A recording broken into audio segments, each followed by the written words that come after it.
Good morning. We are going to be going over Acadience reading and math for new assessment directors. So we're going to give some really high-level information. Hopefully it will help you become familiar with the system and with the Acadience assessment. So my name is Dallas Brooks. I am the Elementary ELA Assessment Specialist, and I oversee Acadience reading. So if you have any questions, please feel free to reach out to me. And then I will let Jared go ahead and introduce himself. Good morning. I'm Jared Wright. I am the Elementary Math and Science Assessment Specialist working with Acadience Math. So again, like Dallas said, please reach out with any questions related to Acadience Math. Okay. And Tracy, if you want to introduce yourself. Yeah, perfect. Hi, I'm Tracy Gooley. I am one of our special education assessment specialists here at USBE, and I help oversee accommodations in Acadience reading and math, and then the alternate assessments for students with the most significant cognitive disabilities. Perfect. Thank you. And then we have Maureen Rushing as well. She's our assessment data specialist. She oversees rostering with Acadience, and she will be joining us in just a minute. So our learning intention for today is to learn about the ALO platform, accommodations, alternate assessments, and rostering. And our success criteria is that participants will be able to navigate within the ALO system, view reports within the ALO system, set testing windows, locate and know allowable accommodations, as well as locate alternate assessment resources. So let's just go ahead and jump right in. We're first just going to do a system overview so you can know what is on the system, what is available for everyone. So the first thing is within ALO, the nice thing is that everything is housed within the same platform, within the same website. So once you log into your ALO account, you will see up in the top corner, you will have this big A here. And then you will also have, it'll probably start with reading, but you're just going to click onto this, and that is where you will toggle between reading and math. So you can see here, if I was on reading and I click on it, this drop down will come open, and then I could select math to switch to my math data and my math assessments, and vice versa. If you have the math screen open, then you would just click onto where it says math. It'll give you this drop down button, and then you can toggle back to reading. So once you are in the ALO system, in order to see a class view, you would just click onto My District, and then you can click on a My District at any point to return to this page. Then it will list all of your schools. You can also toggle between these other options. So you could click on staff, and then you could click on your staff there, or it will show you all of your students at one time. So this is just showing your schools. There's 7 schools in this LEA. And you could click to go into individual schools. Also, to give your assessment, the other nice thing with ALO, like I said, is everything's housed within the same place. So to give assessments, including progress monitoring, you would just click on this green half oval here, and that is going to open up your assessments panel where you can give all of your Acadience assessments. So if we were to click onto this school here, it is then going to take us and show us the classes that we have within that school. And again, it will show you classes on the top. You can go to staff within just that school, or you could even go to the students within that school. So we're just going to keep drilling down a little bit more. We're going to click onto Mrs. Frazier's grade 5 class. And then that will take us to the students who are in that class specifically. So if we wanted to drill down to submeasures to see how students were performing, it shows us first our reading composite score, and then we are able to click on this little caret where we could drill down to submeasures, and it would show us how our students are doing on the submeasures. We can also use these arrows here. There's little tiny arrows, an up arrow and a down arrow. It has that on all of our different measures here. So you could click on those arrows and it would allow you to sort from highest to lowest. Also, you can go in between different benchmarks. So on this view here, it's showing us our beginning of year, benchmark their composite score, middle of year composite score, and then end of year, which you can see they haven't been tested yet for end of year. If I wanted to open up the beginning of year, I could click right here, and then it would show me the measures that were tested for beginning of year. We can also sort by pathways of progress. So if 2 benchmarks have been given, you can sort by your pathways of progress, and it will show you which students are performing well above typical, typical, below, and well below typical. So you can also sort by that. And you can see students' goals here. So this is just a nice view. It shows you all of the students all at one time. You can also click here on the menu. If you click on the menu, then it just opens up where you can go to your student list. You can see benchmark overviews, and you can also see progress monitoring status. So those are just some more options that you can click into in order to drill deeper into students and how students are performing. Also, if you have any questions, please feel free to drop them in the chat or come off of mute to ask. Okay, we are going to get into the reporting side of ALO and look at the different reports that are available. And just a reminder, a lot of these screenshots are for the reading side, but we do have these same reports available for Acadience Math. They look the same on the ALO platform, so you are just going to follow the same exact instructions, but instead of being in reading right here, you would click this to change it to math. So to see your reports, you just click on that big Acadience A right there. That's going to allow you to see benchmark overviews. It'll allow you to see your effectiveness of instructional support, as well as progress monitoring status. So anytime you want to see reports, just click on that A. When you click on that A, it's going to take you to the main dashboard. So then you can see that you can sort it by different grade levels up here. It'll show you your students, the number of students who are performing in each composite color. You have your benchmark assessments for beginning of year, middle of year, and end of year. And if you were to hover over any of these color blocks, it would open up more details for you. So you would be able to see your beginning of year students who tested in a red composite color. You can hover over that color block, and like I said, a little box will pop up that will allow you to see more details. And I will show you some more examples of that in just a minute. Clicking these 3 lines up in the corner will open up your filter options. So then right now we have all schools selected, but you would be able to click this arrow and sort by specific schools. So this is going to give everything in the LEA, but like I said, if you wanted to drill down into specific schools, then you can do that here by going into your filter options. So notice when I first go into the A, that'll be closed. You don't see those options. So in order to go into a specific school or a specific class, you do have to click on those 3 lines to access your filters. So here's just a little bit more about your benchmark overviews. That's the very top report that you're going to see when you click onto that A. So you can change your grade levels here. So right now we have kindergarten selected.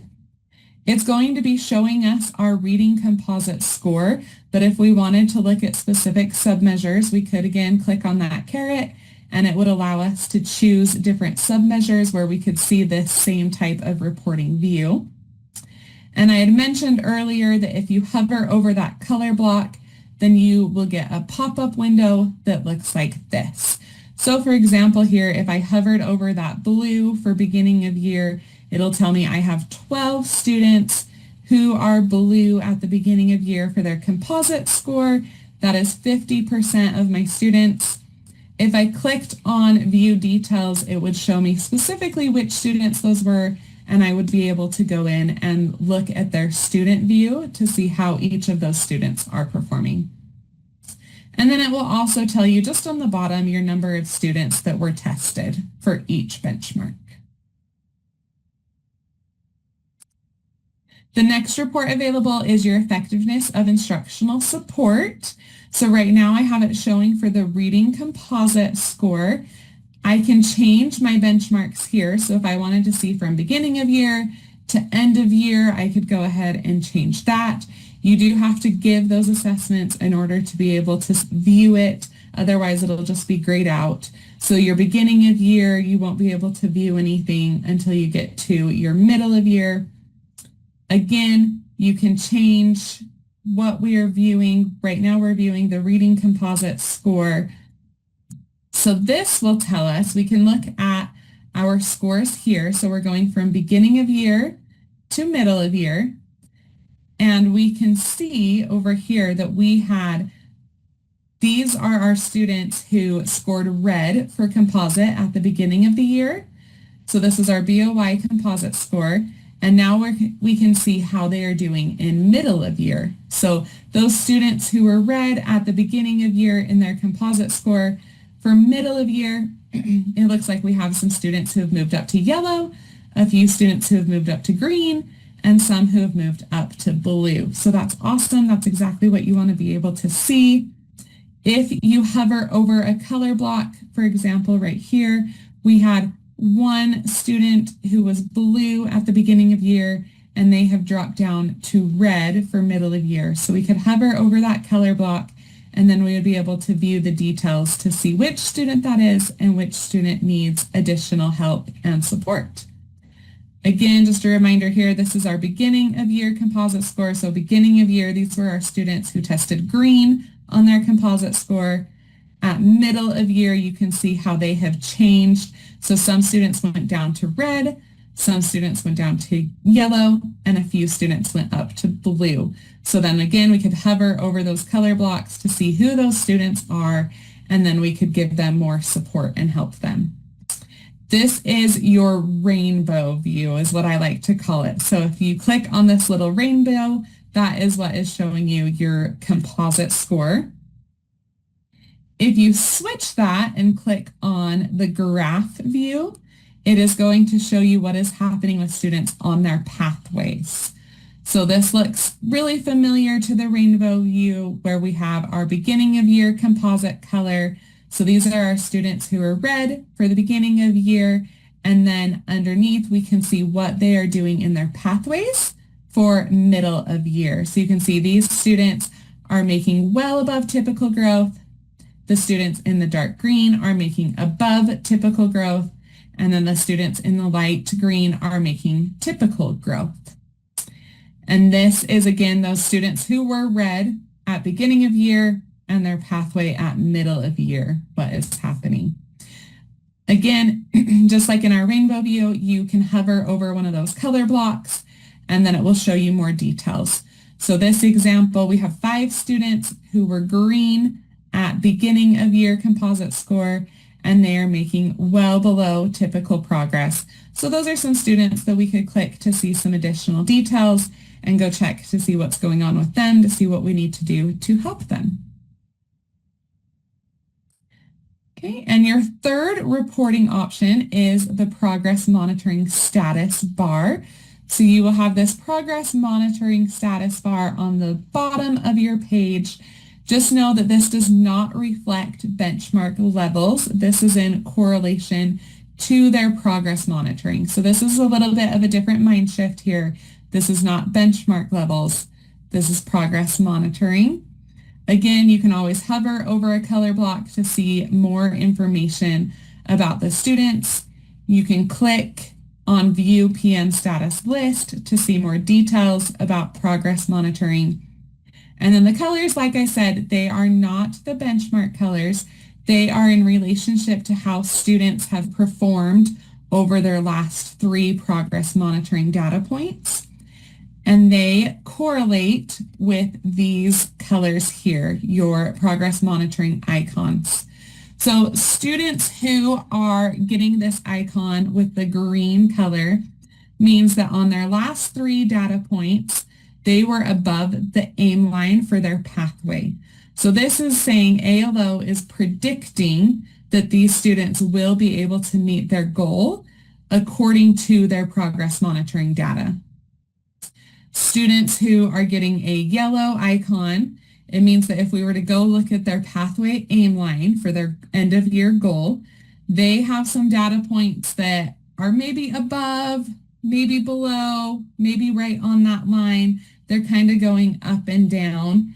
And so ALO is not able to make a good prediction of if they are going to meet their end of year goal or not. So students who are getting this yellow icon, those are students that we're going to want to go check on, see what's happening. Students who are getting a red progress monitoring icon, these are students where their last 3 progress monitoring data points have been below that pathway aim line. And so ALO is predicting that they will not meet their goal if anything isn't changed. And so these students, we're going to want to go in, look at what's happening in their interventions, in their Tier 1 instruction, and we're going to want to make some modifications to help support these students better so that way they can reach their end of year goal. This is just a way that we can monitor students using medium-term data rather than some long-term data and see what changes need to be made immediately rather than waiting too long before we don't have as much time to be able to work with the students. Students who are getting this gray icon here, this means that they have too few data points or are not being monitored on the set frequency. So students who are green composite score or blue composite score, because they are progress monitored less frequently, they may be getting this gray icon where everything is just grayed out. You just want to make sure that your students who are a composite score of red or a composite score of yellow are not having this grayed out icon, because that just means that we need to check and make sure that they are being progress monitored at the set frequency.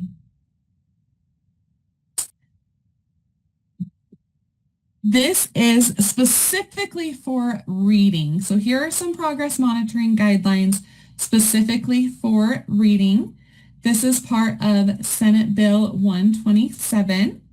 So progress monitoring is required for students who are in grades K through 3rd grade who are scoring below, which is a yellow composite, or well below, which is a red composite. So again, students in kindergarten through 3rd grade who are yellow or red do need to be progress monitored. Students who are green or blue in kindergarten through 3rd grade and students who are in 4th through 6th grade, they still can be progress monitored. So best practices would say that we do progress monitor them still just to make sure that they're receiving what they need. Your progress monitoring should be action-oriented, so the data that you are getting from your progress monitoring should inform and help evaluate targeted interventions. And just make a note that after you give the BOI benchmark, students do have to be enrolled in progress monitoring. So they won't be available automatically for progress monitoring. They do have to be enrolled into specific submeasures to progress monitor. We also have this graph over here that helps you know, again, this is specifically for students in reading. So students who have a red reading composite color need to be progress monitored every 1 to 2 weeks. Students who have a yellow composite for reading need to be progress monitored every 2 to 4 weeks. And then students who are green for their composite color in reading, they can be progress monitored every 4 to 6 weeks. And students who are blue would be at least once between benchmarks. So to enroll in progress monitoring, like I had mentioned, where they have to be enrolled after you give the benchmark. Yes, please go ahead, Jared. All right, could you just go back to that slide? So even though this is specific to reading, we have gotten questions about how frequently to monitor students who are doing Acadience math. And for Acadience math, the progress monitoring is optional. It's not required like it is for reading. However, we would highly recommend that progress monitoring be used so that teachers can help support students as they're learning the various skills that they need to be able to be successful at the next benchmark. And we would recommend that this frequency that Dallas shared be used for math as much as possible. So if you're wondering about how often do I do it with Acadience Math, we would recommend something similar to reading. Perfect. Thank you, Jared. And just like Jared said, this just helps to know what's working for students and what's not working for students, and we can see which students we need to make some adjustments to better support them. So enrolling in progress monitoring, when you are in the student list, so you see all of the students listed down here, to enroll in progress monitoring, you would first click on the next circle, the little circle next to their name. So all students are going to have this little circle here. You can pick and choose which students you want to enroll. So you can see here, I have selected these 2 students. As soon as you click into that circle, this gray bar will appear at the top of your screen, and that is where you have some additional options. So you can create a group there, you can enroll in progress monitoring, you can generate parent reports for those students, and you can view or print student graphs specifically for those students that you have selected. So to enroll in progress monitoring, you would click right here where it has that little icon that says PM, enroll in monitoring. This is the same for reading and for math. Once you click on to enroll in monitoring, this pop-up window is going to appear. And again, you can see that you have 2 students selected. You would click on Add New Enrollment, and that will open up some options for you. You are going to then be able to choose the measure that you want to enroll students in. So you could click on this caret. It would show you all of the measures available. So you would choose, you can see here for these students, we chose to enroll them in first sound fluency. That's where they need the most help, and we're going to target their interventions on. So we're going to do first sound fluency. If you were to choose ORF, it would give you the level, what you could choose, and level just correlates with grade level. So level 1 would be first grade, level 2 is second grade materials, level 3 is third grade materials, and so on.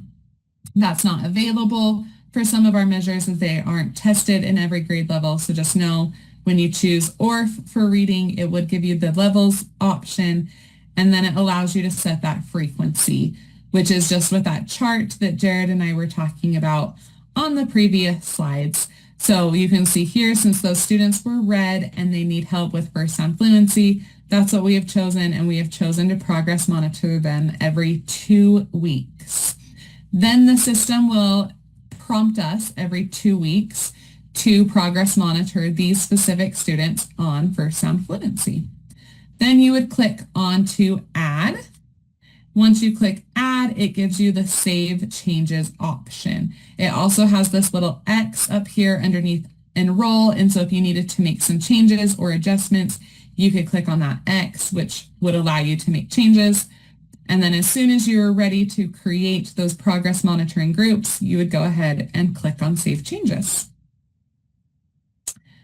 Okay.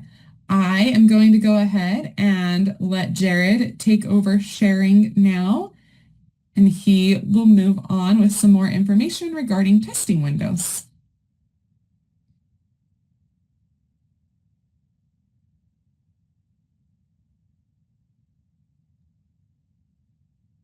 It won't let me take it until you stop sharing. Oh. Okay, how do I stop sharing? Oh, right here. Okay, got it. Don't worry. Don't worry, we Thanks, have that Emily. recorded. Not my finest moment. That's fine. Thanks, Emily. Thanks, Jared.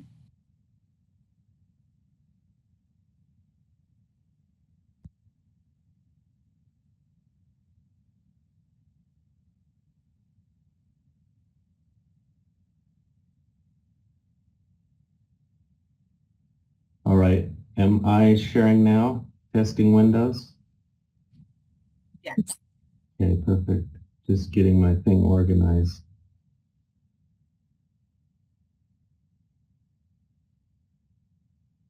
All right, so we will go through the testing windows.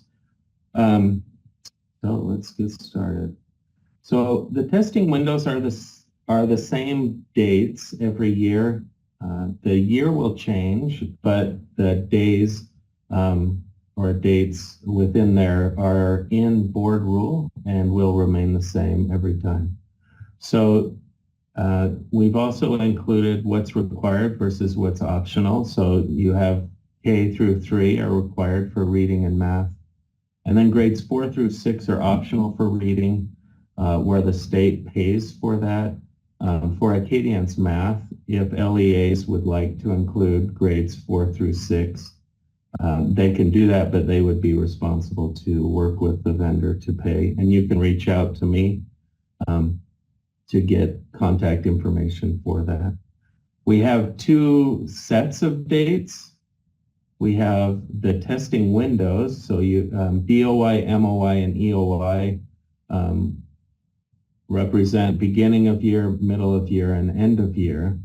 And so you can see the dates at when those testing windows for the state are. For the district or school, those their own testing windows need to fall within the statewide window. Then you also have data entry windows. So obviously the data is going to be entered once testing is done, and you have an additional month to be able to enter those, enter the data once testing has been completed. This is really important. So in the ALO system, you need to set the testing windows. And that's like so essential. If those testing windows aren't set, then you're not going to have rostering and other things happening. So this would be, if anything, this would be your first step. So step 1 in setting those testing windows is logging into ALO. And then we've highlighted the areas of ALO that you'll go to. So you'll go to editing district. Then you'll see a screen about entering the district information. There are pre-populated information there, so you can just double check to make sure that's correct. If you're seeing things that are pre-populated that aren't correct, please reach out so that we can make sure things are corrected and accurate. Then you have the account manager, so someone in your LEA is going to be responsible for ALO, and so that's the information you would enter for the account manager. And then setting dates. So there's 5 different fields that need to be set. You can see there, you have the school year, so start and end of that, and then when you want those benchmark testing windows that fall within the statewide windows. Then you also have the little checkbox for whether you're entering these for Acadience Reading or Acadience Math. And then we've tried to start here, maybe we could even make it bigger and flashing, but the dates that you set must need to be set before you're going to have students roster into classes. So that's a big deal. And then you can save changes once you're ready to do that. And those dates should be set, and you should be good to go. Now I'm going to jump into creating groups. So let's do this. And we have the instructions and steps on doing this, but I'd also like to show you in the website. So as far as why would I create a group in ALO, one is assessing math, and I'll have Maureen talk about that in just a moment. And then progress monitoring, which Dallas showed in setting up progress monitoring, but there's also where in creating those groups, you can organize the students that are in those small groups to better allow people to better access data without seeing everyone in the whole class. They can really focus on that group. And then just sharing data applies to that as well. So People who might be providing small group instruction don't necessarily need to see the data for everyone. They can see the data for the students that they are working with. The other thing with sharing data could also be connected to special education and those teachers being able to see the students that they work with in the various grades and across the school. And I wanted to point, before I jump on, because I know I'll forget, Maureen, do you want to just talk about assessing in math and why they might want to set groups? Oh, sure, I can if you like. Yeah, you're the pro with this. So. Well, just the way ALO is set up, we only will roster homeroom courses and we roster language arts courses. So schools or LEAs that use a rotation method where you go to language arts with one teacher, you go to math with another teacher. We only roster the language arts class. So when you switch over to the math side, you can group your math students with their math teacher. I'm afraid it is a bit of work at the beginning of the school year, but it's the only way to do it. The good thing about these groups is they are independent of our rostering process. So once you have your students in groups with a teacher, they won't change. They'll be that way as long as that student is enrolled in your LEA and school. They will stay there in those groups, and you only have to do this process once. Thank you, Maureen. See, I knew you knew what you were talking about, so that's awesome. I love it. So let me just show you what the grouping looks like, and I will also include on the slide here. There is a tool for initial grouping suggestions. So if you're thinking about small groups and students have already taken Acadience math or reading and you're wanting to kind of see how the system would group those or might group those, there's a tool there. So we'll go into that. So when you log into ALO, you would have your student list, and as Maureen talked about, there's classes and there's groups, and these are not affected by once they're in, and those students are in that group. One suggestion I would make is be very thoughtful about the group names that you create so that you just don't go in and, initially you could go in and you could start making group names, and but then if you're creating a lot of them, or as these go throughout the year, you may reflect and think, oh, we should have had something that was universal across the school on whether we include the grade, whether we include the teacher name. So I would suggest being thoughtful about your grade name or your group names prior to actually starting to create the groups. And you can select between classes and groups as you're reviewing the data up at the top once you're in ALO. So once I'm at a student list and I can see those students and their names, if I look on the right side across from that student list, there's this icon, Foursquare icon, and if I click on it, it gives me some initial suggestions of how I might want to group these students based on the data. And so I can look at that. Here's group 1, group 2, and I can see which students the system would group.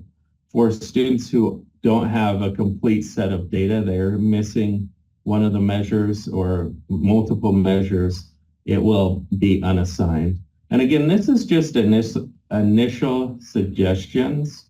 I could then, say, yeah, I like this group, or I could say, you know what, this is great, but some of these students aren't probably the best to have in the same group. So it's just an option to help me get started.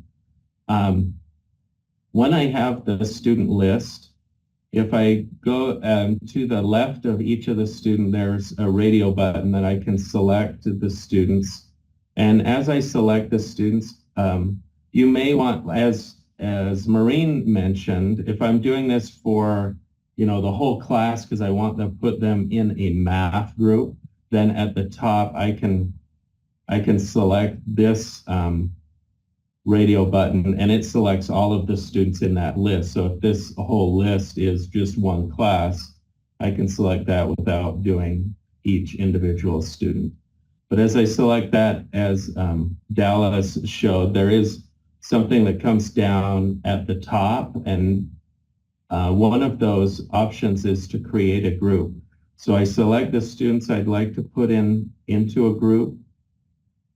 I click on the create group, and then I have the option to create a group name. This is where I was saying it's important to think about what you name it, and I'm going to name it something really awesome like demo group, but think about teacher and grade and so on that you want in that group. Then you can review the students that you've put in that group. If you want to remove those students, you can. You can also add additional students if that's what you would like to do. So this is if this is where I can kind of manage what my group looks like and the students that are within that group. Then I can assign different staff to that group. This is where if I have people in the system, I've created accounts for them, then I can select the different staff that I want attached to that small group so that they have access to those students and the data that those students have. And then once I do that, then I can create that, then I have the option to narrow that staff member's focus. So either they can just view the data, but they're not they're not assessing, they're just looking at data. Or I can also select assess so that they can assess, or I can switch that, right? Where maybe you have people that just give the assessment, but they're not looking at the data. And so you can select how you want to look at that, and then you can remove individuals as needed from that group, and then you can create the group. And so now I have a group of these students. If I were to go back to my classes and groups, and I select group, then down here somewhere I have the group I created of demo group that I can review and see my students and their data.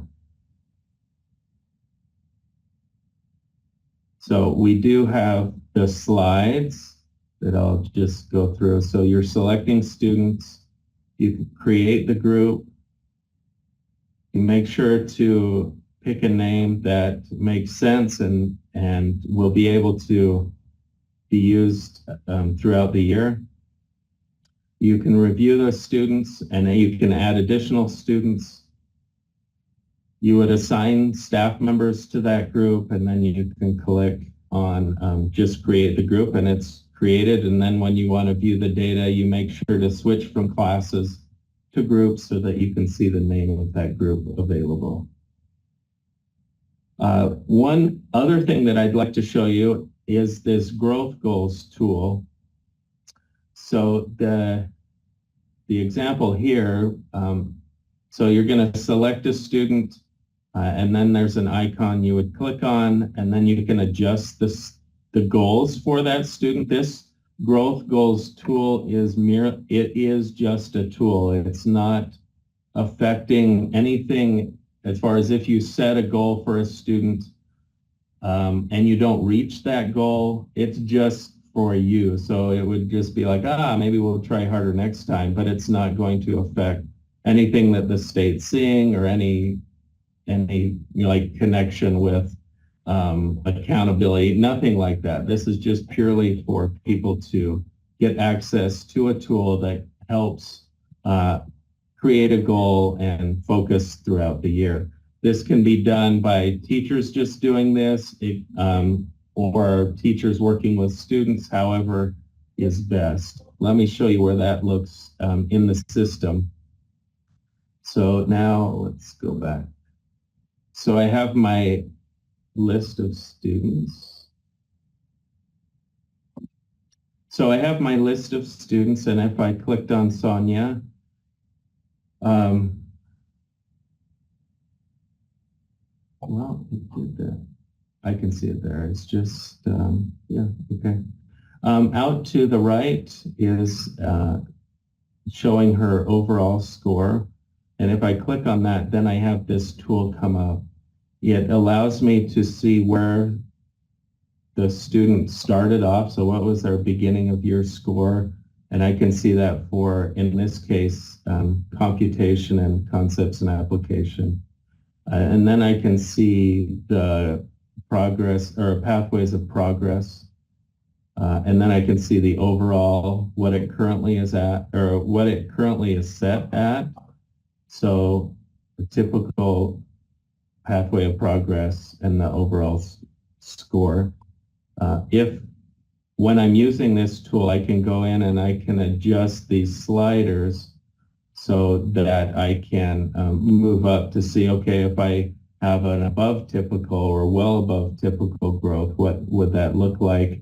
And so it's important to, it can be used as a great tool to be able to visualize what type of work the student will need to do, what type of work as a teacher I might need to do to help this student.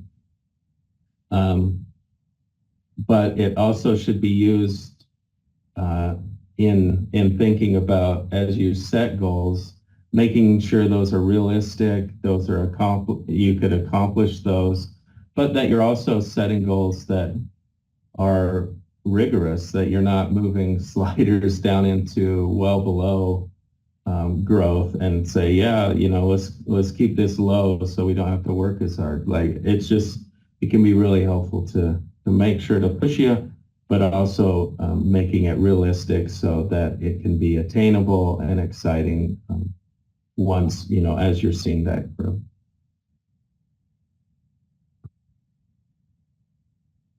We do have training.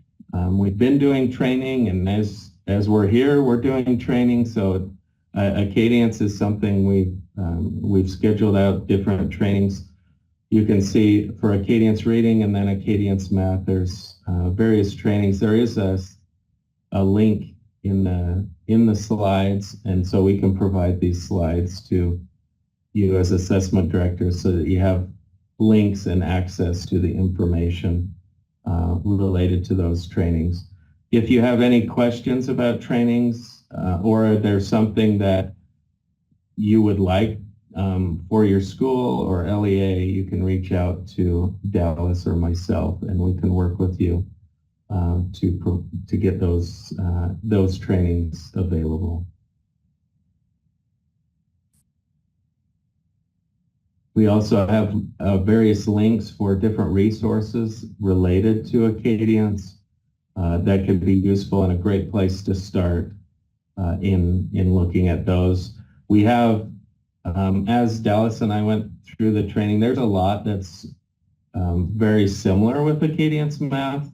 And so you can see the top links are those links that are connected to both reading and math in using Acadience. And then there's some very specific Acadience Reading or Acadience Math links as well. Before we jump over to Tracy, Dallas, was there anything that you wanted to say that I covered? No, I appreciated everything that you said. And just please remember, like Jared said, since Acadience Reading and Acadience Math are so close to each other, anything that you can do for math on the ALO system, you can do for reading, and then vice versa. Anything that I showed for reading, you can also do for math. Thanks, Jared. Yeah, thank you. Okay, we'll turn it over to Tracy. Okay, thanks, Jared. And Tracy, I have the slides, so just tell me when you're ready. Or... Oh, that's fabulous. Okay, perfect. Go ahead. So I'm going to cover some accommodations for you today for both Acadience Reading and Acadience Math. Go ahead, Jared. Maybe. There we go. So I think the first thing to do is to really understand what is the intent of accommodations when it comes to our assessments. So accommodations are intended to be practices or procedures that help provide that equitable access to our students with disabilities or students who may be English language learners. It's intended to reduce or eliminate the effect of that student's disability. Accommodations cannot violate the construct of what is being assessed, and they cannot alter the validity, score, interpretation, reliability, or security of the assessment.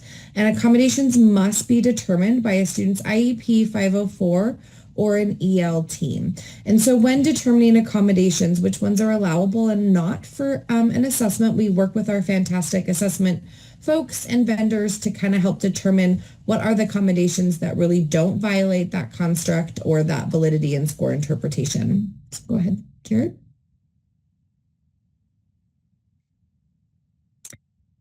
So we break things into a couple buckets. We have what are called resources and we have what are called accommodations. So resources are universal design tools or features that may be embedded or provided outside of the system that really are available to all students. And so you may find that these are listed on a student's IEP 504 or EL plan as an accommodation, but for the purpose of assessment, if it falls in that resource bucket that all students can utilize it, it is no longer considered an accommodation for that assessment in particular. And so, go ahead, Jared. So for Acadience reading and math, we do have some resources that are available to all students, but the majority of what we provide in Acadience reading and math are considered those accommodations. We do have some very specific things that we document for Acadience reading and math that are not allowable, that come up quite often from IEP teams as accommodations that they want to use. So in this slide here, which we will get these slides to, as Jared said, there is a Acadience reading and math accommodations and alternative and alternate assessment option document that really outlines very specifically what are allowable resources for any student, what are accommodations, and then what is not allowed on both Acadience reading and math. And then also provide you some different avenues of if you have students with particular disabilities, how can we access this assessment? We also have some different assessment options that are related to Acadience reading for students that may be deaf or hard of hearing. We do offer Braille for students with visual impairments. And then students that where we have Acadience as such a verbal measure for students that it wouldn't be appropriate because of their disability to do that, we have some other options for those students to participate and gain some instructional information for them. So this document is really a great resource to turn towards to figure out what are all the things that we can and can't do and options for Acadience reading and math. Go ahead, Jared. So high level, kind of talked about this. So we've got a toss rack and there's the core phonics and awareness survey for students that may be nonverbal or have some sort of speech impediments. We also have Braille available, but most of our students should be able to access Acadience reading. And then the two accommodations that always come up every single year for Acadience reading is read aloud and extended time. So those are two things that we cannot allow as accommodations on Acadience reading. So we are testing that student's ability to decode, and they're short, really short, quick probes and measures. And so extending that time would not give us reliable data on how those students are progressing. And then you'll note here, if you are using any of those other allowable accommodations, you do not need to indicate that in the form. So Dallas, I don't know if there was any more information you wanted to add here.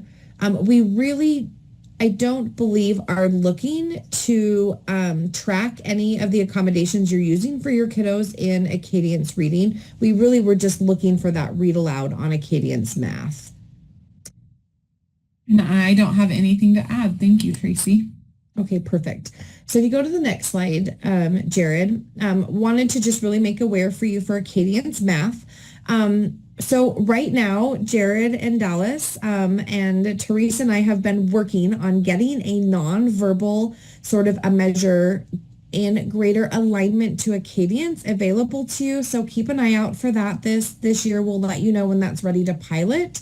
But in the meantime, we do have Braille also in Acadience Math that you can reach out to me for. But if you have those students that are nonverbal or have a severe speech impairment that's going to impede on that verbal measure, you can go ahead and just adapt those Acadience measures to fit the student's need, but just don't enter that into the data management system, and then you would just enter into the SIS system those recordings. So hopefully we can get that nonverbal one out to you guys soon. But the other things that come up huge with Acadience Math is being able to use visual representation or manipulatives, calculation devices and computations, and again, that extended time. So those are things that are not allowable with Acadience Math because we really specifically are looking at the student's ability to compute. With Acadience Math, though, you can provide read aloud on the concepts and applications assessment. So that's really documented very well in that side Acadience reading accommodations TA document that we talked about earlier. Go ahead, Jared.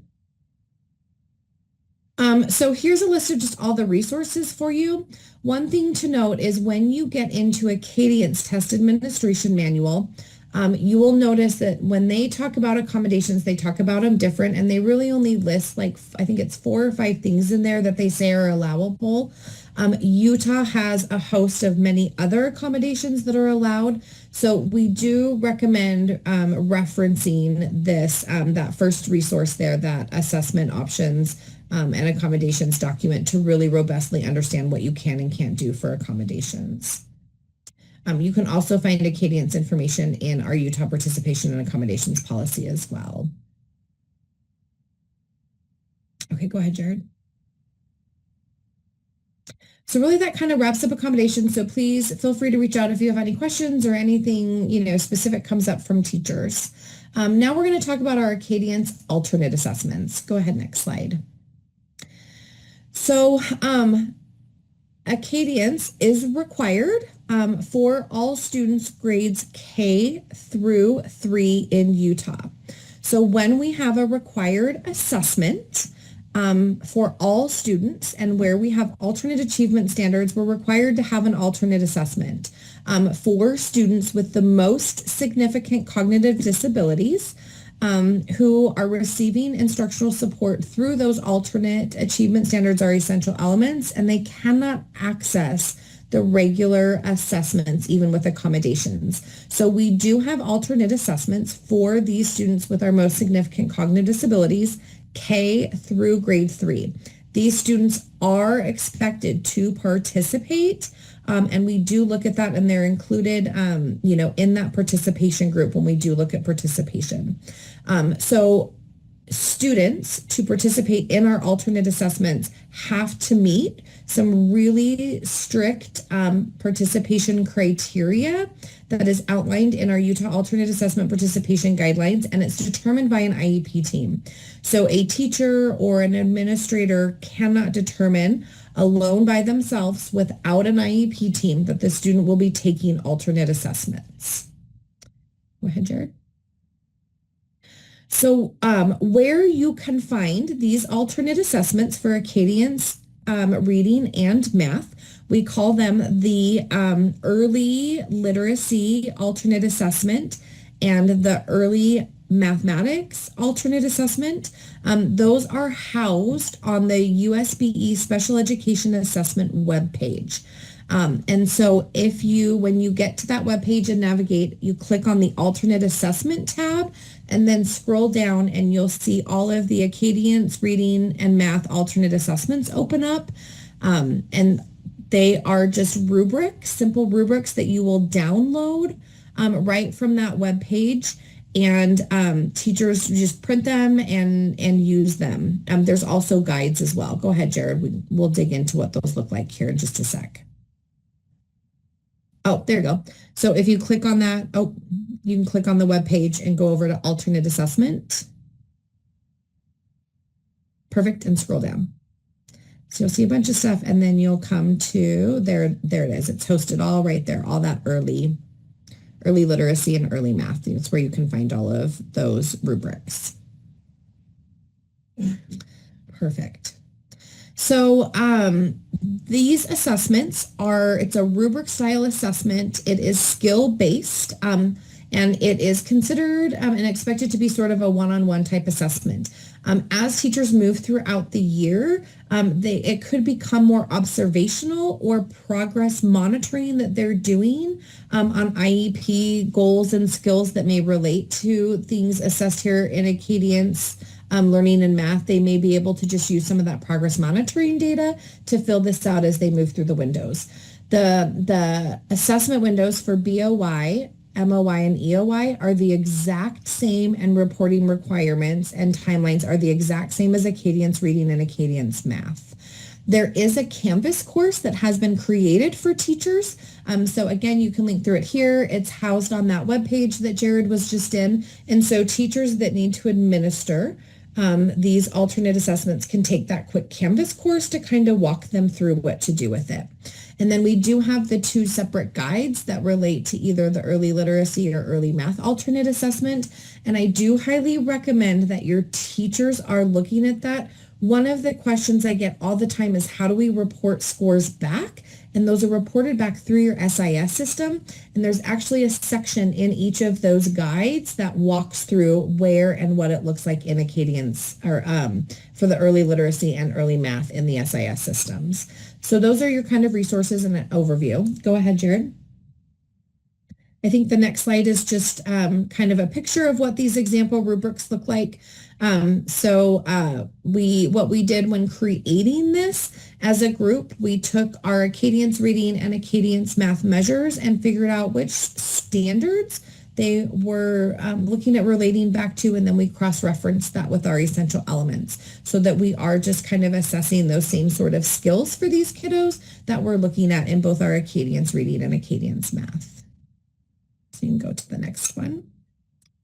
And then just an example, the scoring sheet, the scoring guide, how you determine whether they met benchmark, didn't meet benchmark, and looking at that progress component is all built into those rubrics. And again, that scoring guide and Canvas course really walks teachers through how do we assess this, how do we score it, and how do we enter those scores back to USBE. So those are really good resources to turn to. So go ahead, Jared.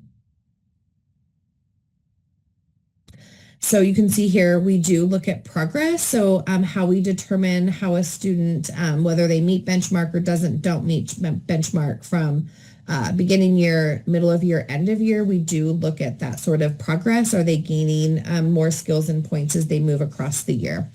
One thing to take note of that I get questions about quite a bit as well is, in order, when you look at the scoring rubric, in order to move from those scoring guides from BOY, MOY, EOY, you have to have a beginning of the year, a BOY score, to then look at that progress.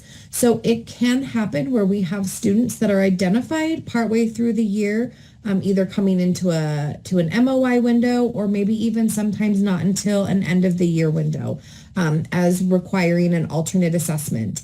And so when you have that case where you have a student identified throughout the year and you don't have a BOY score, when you move into, like, for example, the middle of the year MOY window, you would start with your BOY score guide, and then you would move into the MOY, and you would use the MOY reporting guide for your EOY. So you would just have to backwards kind of look at that. Does that make sense? So for example, if I have a student that's newly identified at the end of the year window, and they took regular Acadience or whatever, and we don't have a BOY score for my EOY, my end of year reporting, I'm going to use the BOY scoring guide, if that makes sense. So hopefully it does. So you just have to kind of backwards. You always have to start with BOY and then move forward. Okay, go ahead, Jared. And so reporting, this is asked quite a bit. So you report the score back in your SIS system. How we know that your students are expected to participate in the Acadience Alternate assessments versus the regular Acadience assessment is what we call the 1% flag, and Maureen will touch on this a little bit when she gets into rostering. But we do expect that even in kindergarten, first, second, third grade, anytime a student's IEP team is determined, they participate in alternate assessments, you mark that 1% flag in their SIS system. And then also in the SIS system, there should be a section called reading or read grade level and then early numeracy status fields within your SIS system. And that's where you'll report that AY or AN, alternate yes, alternate no. They met the benchmark for the alternate assessments based on that scoring guide in the rubrics. So you do not enter any of the alternate assessments back into the Acadience system. Okay, go ahead next. And then again, just your resources. Just a wrap up of where you can find resources on the special education page. There's that training course and those guides. Please utilize those. Okay, and feel free to reach out with any questions. Send it to Maureen. Maureen, your mute is on still. All right, student rostering. Are you still going to click on the slides for me, Jared? That would be great. Sure, if you'd like. All right, so for ALO, all students and classes and teachers are rostered via a nightly upload by USBE. You don't have to do any adding of students or classes or teachers. You can, if you have the correct access, you'll see the button in there where you could add a student, you can add a class, but it is very, we suggest you do not do that. If you add classes to ALO, they will definitely be overwritten by the nightly upload and they will disappear. So you've done a lot of work for that will disappear. If the student information you manually enter into ALO doesn't match exactly what is coming from USBE, then that will also be overwritten and you are at risk of losing student results. So we just suggest no manual entering, changing of class and student. Also teacher information. There's a high likelihood that it will be overwritten. If you sign into ALO and you don't see any teachers or students or classes, please ensure that you have set your testing schedules because nothing flows into ALO until that happens. Also, you won't see students and classes and teachers until you've reached the first day of your classes. And as we are starting out the school year, you probably won't see anything until your second day of classes. So don't be alarmed if it's your first day of class and you sign into ALO and nothing is there. You'll want to wait till the second day to be alarmed. They will most likely all be there by the second day. If you need to add other users, testers, admins, school principals, you are allowed to add those users. It's your responsibility to add those users. Add them. You can add as many in as you like. Next slide. All right, so we have a new feature this year, a teacher email field that is now a part of the nightly upload from USBE. Since we add teacher information to ALO, the teacher accounts are created automatically by our upload. And so we will need a teacher email address to create those. If you add them to your Utrex upload, we create the account with that email address. I'm not explaining this very well. If you do not provide us a teacher email address via your Utrex upload, we choose the teacher email address from their Cactus account. There is a possibility that this will be a personal email address, so we suggest you submit that email address to us. That is their school email address, So no personal email addresses are used. Next. Here's some troubleshooting just if you are not seeing a student or a class in ALO. Please remember, students with fatal UTREX errors do not roster for assessment. If there's an error, they do not make it in. Please allow 48 hours for a student to roster, a new student to roster, or a student that's transferred to you. Student record changes can cause students to drop off of assessment rosters for a day or two. Course changes, if you change from quarter 1 to quarter 2, if you make changes to a student's address, their date of birth. A lot of record changes can cause students just to drop off for a day or two, and then they come right back. Also, your students have to be enrolled in a course with a correct core code in order to roster for ALO. We do have lists of which core codes work for ALO and Acadience testing. They are on, I think, the next page. Oh, I usually have a little resources slide here. They are all listed on the UTREC or the assessment resources page on the USBE website. And if you have any questions about any students or teachers or classes in ALO, please feel free to get in touch with me and I can help you. Yeah, one thing I wanted to mention, Maureen, too, is so even though you mark our students with disabilities who take alternate assessments with that 1% flag, they will still flow into the Acadience systems, correct, Maureen? Yes. And so you may see them in there, just ignore them, leave them alone. And I think that's why people maybe think that they're supposed to enter the alternate score in there. But if you see them in the ALO system and you know they have that 1% flag and they're taking alternate assessments, just ignore them there. Yes. And you enter that in the SIS system, and that's how we account for their participation. That is correct. I was just going to go to that where the core codes are.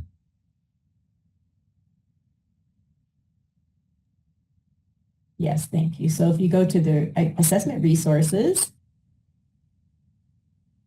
and then the data exchange tab, scroll down just a little bit, you'll see assessment core codes. We have them listed for Acadience and RISE and STAMP for our dual immersion assessment.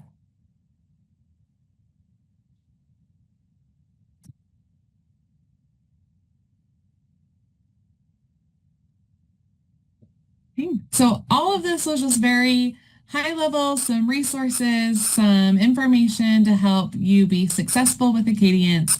All of our email addresses are listed throughout the presentation, mine, Jared's, Tracy's, and Maureen's. So please, if you have any questions or need any help, feel free to reach out to us at any point. We are all more than happy to help. Yeah, thank you. Thank you.